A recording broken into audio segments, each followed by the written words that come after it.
ಆತ್ಮಾವಲೋಕನ ನಿಮ್ಮ ವಾಹಿನಿಯ ಸಮಸ್ತ ಪ್ರೇಕ್ಷಕ ವೃಂದದವರಿಗೆ ಶ್ರೀಹರಿ ಮಾಡುವ ಸ್ವಾಗತ ಸುಸ್ವಾಗತ. ಬಹಳ ವರ್ಷಗಳ ಹಿಂದೆ ಮಾಂಡವ್ಯ ಅಂತ ಹೇಳಿ ಒಬ್ಬ ಋಷಿ ಇದ್ದ. ಮಹಾನ್ ಪ್ರಖ್ಯಾತ ಋಷಿ ಇದ್ದ. ಆ ಋಷಿ ಅರಣ್ಯದಲ್ಲಿ ಒಂದು ಆಶ್ರಮವನ್ನು ನಿರ್ಮಾಣ ಮಾಡಿಕೊಂಡು ಅಲ್ಲಿ ಏಕಾಂಗಿಯಾಗಿ ಎರಡು ಕೈಗಳನ್ನು ಮೇಲಕ್ಕೆತ್ತಿ ಮೌನ ವ್ರತ ಧಾರಣೆ ಮಾಡಿ ತಪಸ್ಸು ಮಾಡ್ತಾ ಇದ್ದ ಪ್ರತಿನಿತ್ಯ. ಹೀಗಿರಬೇಕಾದ್ರೆ ಆ ರಾಜ್ಯದ ರಾಜನ ಅರಮನೆಯಲ್ಲಿ ಒಂದು 4 ಜನ ಕಳ್ಳರು ಕನ್ನ ಹಾಕಿರ್ತಾರೆ. ಆ ಅರಮನೆಯ ಗೋಡೆಯನ್ನು ಕೊರೆದು ಪ್ರವೇಶಿಸಿ ಅಲ್ಲಿನ ಚಿನ್ನಾಭರಣವನ್ನೆಲ್ಲ ದೋಚಿ ಪರಾರಿ ಆಗೋದನ್ನು ಅಲ್ಲಿನ ಕಾವಲು ಭಟರ ನೋಡ್ತಾರೆ. ಕಾವಲು ಭಟರ ನೋಡಿ ಈ ರೀತಿ ಕಳ್ಳತನ ಆಗ್ತಾ ಇರೋದನ್ನು ರಾಜಭಟರಿಗೆ ತಿಳಿಸ್ತಾರೆ. ರಾಜಭಟರು ಕುದುರೆ ಏರಿ ಈ ಕಳ್ಳರನ್ನು ಅಪಹರಿಸಿರುವಂತಕ್ಕಂಥ ಕಳ್ಳರನ್ನ ಹಿಂಬಾಲಿಸ್ಕೊಂಡು ಬರ್ತಾರೆ. ಕಳ್ಳರು ತಪ್ಪಿಸ್ಕೊಳ್ಳಲಿಕ್ಕೆ ಸಾಧ್ಯನೇ ಆಗ್ತಿರಲಿಲ್ಲ. ರಾಜಭಟರು ಬರ್ತಾ ಇದ್ದಕ್ಕೂ ಇವ್ರಿಗೂ ತುಂಬ ದೂರ ಏನಿರಲಿಲ್ಲ, ಹತ್ರನೇ ಇತ್ತು. ಹೀಗೆ ಬರ್ತಾ ಕಳ್ಳರು ತಮಗೆ ದಿಕ್ಕು ತೋಚದೇನೆ ಆ ಚಿನ್ನಾಭರಣದ ಮೇಲೆ ಆಸೆ ಬಿಟ್ಟು ಇದನ್ನೆಲ್ಲ ಎಲ್ಲರೂ ಎಸ್ತುಕೊಳ್ಳೋಣ ದಾರಿಲಿ ಹೋಗ್ತಾ ಅಂತ ಬಹಳ ಯೋಚನೆ ಮಾಡಿ ಕ್ರಮಿಸ್ತಾ ಬರ್ತಿದ್ದಾಗ ಆ ಅರಣ್ಯ ಪ್ರವೇಶ ಮಾಡ್ತಾರೆ. ಆ ಅರಣ್ಯ ಪ್ರವೇಶ ಮಾಡಿದಾಗ ಅಲ್ಲಿನ ಆ ಮಾಂಡವ್ಯ ಋಷಿಯ ಆಶ್ರಮ ಕಾಣುತ್ತೆ. ನಮಗಿದೇ ಸರಿಯಾದ ಜಾಗ ಅಂತ ಹೇಳಿ ಹೇಗಿದ್ರೂ ಆಶ್ರಮದ ಒಳಗಡೆ ಋಷಿ ಇರಲಿಲ್ಲ. ಆಶ್ರಮದ ಹೊರಗಡೆ ಋಷಿಗೆ ತಪಸ್ಸು ಮಾಡ್ತಾ ಇದ್ದಿದ್ದನ್ನು ಕಂಡಂಥ ಆ ಕಳ್ಳರು ಆ ಆಶ್ರಮದ ಒಳಗಡೆ ಆ ಚಿನ್ನಾಭರಣವನ್ನು ಎಸೆದು ತಾವು ಇಲ್ಲೇ ಆವಿಸಿ ಕೂತು ಬಿಡೋಣ ಅಂತ ಹೇಳಿ ಆವಿಸ್ಕೊಂಡು ಕೂತು ಬಿಡ್ತಾರೆ. ಇತ್ತ ರಾಜಭಟರು ಭಾಳ ವೇಗವಾಗಿ ಕುದುರೆ ಏರಿ ಬರ್ತಾರೆ. ರಾಜಭಟರು ಈ ಋಷಿಯನ್ನು ನೋಡಿ ಮಹಾತ್ಮ ಅಂತ ಕೈ ಮುಗಿದು ಬಹಳ ವಿನಮ್ರತೆಯಿಂದ ಕೇಳ್ತಾರೆ, ಋಷಿವರ್ಯ, ಕಳ್ಳರು ಬಂದಿದ್ದನ್ನು ನಾವು ನೋಡಿದ್ರ, ಕಳ್ಳರು ಎತ್ತ ಹೋದರು ಅಂತ ಕೇಳ್ತಾರೆ. ಮೊದಲೇ ಈ ಮೌನ ಧಾರಣೆ ಮಾಡಿದಂಥ ಈ ಋಷಿಗೆ ಜನ ಮಾತನಾಡ್ಕೊಡ್ತಿದ್ದಕ್ಕೂ ಕೇಳಿಸ್ತಿರ್ಲಿಲ್ಲ, ತಾನು ಕೂಡ ಮಾತನಾಡ್ತಾ ಇರಲಿಲ್ಲ, ತಾನು ಮೌನವಾಗೇ ಇದ್ದ. ಈ ರಾಜಭಟರಿಗೆ ಈ ಋಷಿಯ ಬಗ್ಗೆ ಅರ್ಥವಾಗದೆ, ಈ ಋಷಿಯ ಈ ನಿಲುವು ಅರ್ಥವಾಗದೆ, ಸರಿ ನಾವೀಗ ರಾಜಭಟ್ರು ಏನು ಮಾಡ್ತಾರೆ, ಋಷಿನ ಮಾತನಾಡೋ ಬದಲು ಆಶ್ರಮದ ಒಳಕ್ಕೆ ತಾವೇ ಪ್ರವೇಶಿಸಿ ನೋಡ್ತಾರೆ. ಆಶ್ರಮದ ಒಳಗಡೆ ಕಳ್ಳರು ಕೂಡ ಸಿಗ್ತಾರೆ, ಚಿನ್ನಾಭರಣನೂ ಕೂಡ ಸಿಗುತ್ತೆ. ಹೀಗಿರಬೇಕಾದ್ರೆ ಬರ್ತಾ ಯೋಚನೆ ಮಾಡ್ತಾರೆ, ಋಷಿನ ಪುನಃ ಕೇಳ್ತಾರೆ. ಋಷಿ ಮಾತನಾಡೋದಿಲ್ಲ.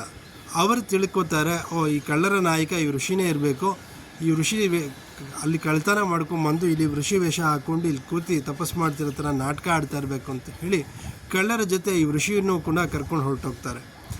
ಈ ಋಷಿನ ಮತ ಆ ಕಳ್ಳರನ್ನು ರಾಜನ ಮುಂದೆ ತಂದು ನಿಲ್ಲಿಸಿದಾಗ ಅಂದಿನ ಕಾಲದಲ್ಲೆಲ್ಲ ಬಹಳ ಘೋರ ಶಿಕ್ಷೆ ಇರ್ತಿತ್ತು.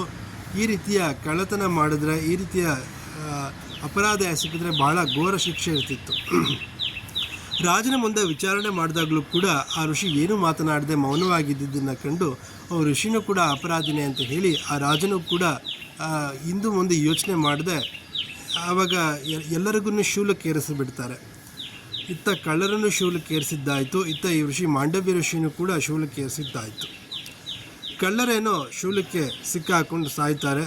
ಆದರೆ ಎಷ್ಟು ದಿನ ಕಳೆದರೂ ಕೂಡ ಈ ಋಷಿ ಮಾತ್ರ ಶೂಲದಿಂದ ಚುಚ್ಚಿದ್ರೂ ಕೂಡ ಸಾಯೋದಿಲ್ಲ.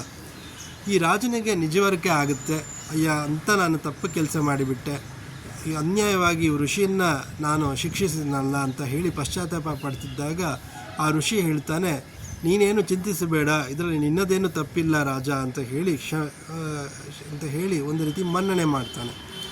ಸರಿ, ಆ ರಾಜ ಇದ್ದುಕೊಂಡು ಆ ಋಷಿಗೆ ಹೊಟ್ಟೆಗೆ ಚುಚ್ಚಿದಂಥ ಶೂಲ ಉದ್ದ ಇರ್ತಿತ್ತಲ್ಲ, ಆ ಋಷಿಗೆ ಓಡಾಡಲಿಕ್ಕೆ ಭಾಳ ಹಿಂಸೆ ಆಗುತ್ತೆ, ಓಡಾಡಲಿಕ್ಕೆ ತೊಂದರೆ ಆಗುತ್ತೆ ಅಂತ ಹೇಳಿ ಹೊರಗಡೆ ತೆಗೆಯೋಕ್ಕೆ ಬಹಳ ಪ್ರಯತ್ನ ಪಡ್ತಾರೆ.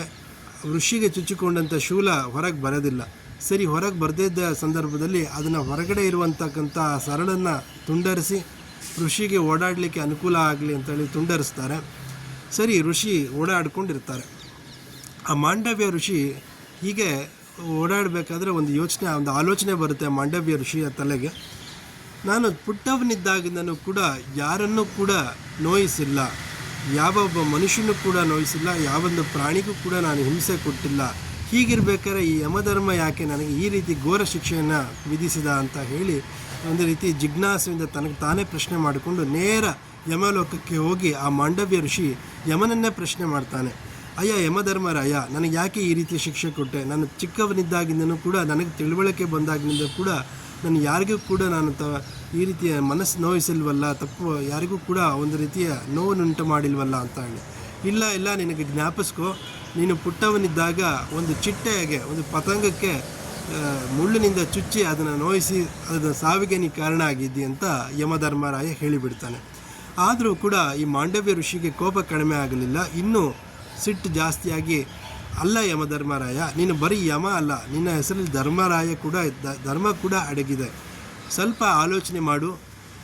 ಒಬ್ಬ ಬಾಲಕ ಹುಟ್ಟಿದಾಗಿಂದ ಕೂಡ 12 ವರ್ಷ ತುಂಬುವವರೆಗೂ ಕೂಡ ಆತ ಯಾವುದೇ ಅಪರಾಧ ಎಸಗಿದ್ರೂ ಕೂಡ ಅದು ಅಪರಾಧವಲ್ಲ, ಆತ ಶಿಕ್ಷೆ ವಿಧಿಸುವಂತಿಲ್ಲ ಅಂತ ನಿನಗೆ ಗೊತ್ತಲ್ಲ ಅಂತ ಹೇಳಿ ಮನವರಿಕೆ ಮಾಡಿಕೊಡ್ತಾನೆ. ಬುದ್ಧಿ ಚಿಗುರದ ವಯಸ್ಸಿನಲ್ಲಿ ಮಾಡಿದ ಕೃತ್ಯ ಅಪರಾಧವಾಗಲಿಕ್ಕಿಲ್ಲ ಅಂತ ಹೇಳಿ ಮಾಂಡವ್ಯ ತನ್ನ ಇದನ್ನು ಮಂಡಿಸ್ತಾನೆ. ಸರಿ, ಯಮಧರ್ಮರಾಯ ಮಾಂಡವ್ಯ ಹೇಳಿದ ಮಾತಿಗೆ ಹೌದು ಅಂತ ಹೇಳಿ ಕ್ಷಮೆ ಕೋರಿ ನನಗೆ ತಪ್ಪು ಕ್ಷಮಿಸು ಅಂತ ಹೇಳಿ ಕೋರ್ತಾನೆ. ಆದರೆ ಮಾಂಡವ್ಯ ಋಷಿ ಯಮಧರ್ಮರಾಯಂಗೆ ಒಂದು ಶಾಪ ಕೊಡ್ತಾನೆ.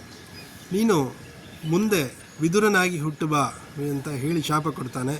ಸರಿ, ಯಮಧರ್ಮರಾಯ ಒಂದು ಮಾಂಡವ್ಯನ ಒಂದು ಇದಕ್ಕೆ ಶೂಲದ ಒಂದು ಇದನ್ನು ತೆಗೆದು ನಿವಾರಣೆ ಮಾಡಿದ್ದಕ್ಕಾಗಿ ಒಂದು ಬಂದಂಥ ಈ ಮಾಂಡವ್ಯಂಗೆ ಹೆಸರು ಅಣಿ ಮಾಂಡವ್ಯ ಅಂತ ಅಂದಿನಿಂದ ಆ ಹೆಸರು ಪ್ರಖ್ಯಾತ ಆಗುತ್ತೆ. ಮಾಂಡವ್ಯ ಋಷಿಗೆ ಇದ್ದಿದ್ದ ಅಂತ ಹೆಸರು ಅಣಿ ಮಾಂಡವ್ಯ ಆಗುತ್ತೆ. ಅಣಿ ಅಂತಂದ್ರೆ ಒಂದು ಶೂಲ ಬಂದು ಆತನ ಹೊಟ್ಟೆಗೆ ಚುಚ್ಚಿಕೊಳ್ತಲ್ಲ, ಅವಾಗಿಂದ ಅಣಿ ಮಾಂಡವ್ಯ ಅಂತ ಆಗುತ್ತೆ. ಅಂತೂ ಈ ಒಂದು ಕಥಾನಕವನ್ನು ಜನಮೇಯ ಜಯ ಮಹಾರಾಜನಿಗೆ ವೈಶಂಪಾಯನರು ಹೇಳಿದಂಥ ಕಥೆ ಇದು. ವೈಶಂಪಾಯನರು ಮಹಾಭಾರತದಲ್ಲಿ ಬರುವಂತಕ್ಕಂಥ ವಿದುರನ ಹಿನ್ನೆಲೆಯ ಕುರಿತು, ವಿದುರನ ಹುಟ್ಟಿನ ಕಾರಣ ಏನು ಅನ್ನೋದ ಪ್ರಶ್ನೆಗೆ ಕೊಟ್ಟಂಥ ಉತ್ತರ ಇದು ಅಂತ ಹೇಳ್ತಾ ಈ ಒಂದು ಪುಟ್ಟ ಕಾರ್ಯಕ್ರಮವನ್ನು ಮುಕ್ತಾಯ ಮಾಡ್ತಾ ಇದ್ದೇನೆ. ನಮಸ್ಕಾರ.